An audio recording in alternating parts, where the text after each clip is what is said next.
अस्सलाम वालेकुम नाजरीन, मैं थोड़ा अपना मेज़बान अख्तर इसमाइल रजौका ते मैं जिथे हुण मौजूद हाँ ताजा बेर वाला। ताजे बेर वाले तो बुआने तक जनाब 3 किलोमीटर का सफ़र बनता है।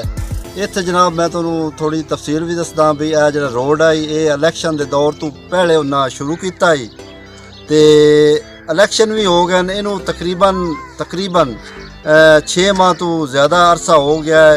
गर्दो गुबार उड़दी है ते इतों के वसनीक मौजूद हैं। जनाब इलैक्शन 6 महीने हुए खले सारे इस रोड पट्टे हुए नुआ सर्दियाँ पूरी गुजर गई, लोग बड़े खज्जल खुआर हो रहे हैं। गड्डियाँ नित कोई खराब हुई खली, मिसाल के तौर पर यार जितनी आमदोरफ्त है सारी परेशान है।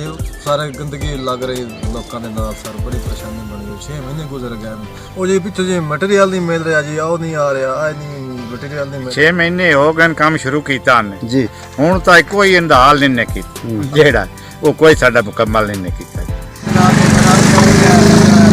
बड़े तकलीफ होती है। मजरी रोड़ा वगा के भाग गए, उस बाद पता नहीं हाली आए कौन की रोला इन्हें पता नहीं किधर भाग गए। ये पता नहीं बड़ी तंगी तकलीफ कितनी खड़े ना, कोई समझ नहीं बदलती ना बंदा दी हुकूमत बच जाने पता नहीं की तकलीफ बनी है। कोई नहीं रोड बनता पे 5-6 महीने हो गए जो रोड ना मतलब सही तरह नहीं। स्कूल वाले बच्चे ने काफ़ी डिस्टर्ब होते हैं बारिश जो मतलब नुकसान कच्चा है ना, इस वास्ते मुड़े तो रोड़ा मतलब पिया होना जो लोग को है तो बस थोड़ा 10 दिन का ही काम हो तो जो ना नहीं कर रहे। अगर कर देता जाए तो बड़ी मेहरबानी हो। उसकी बड़ी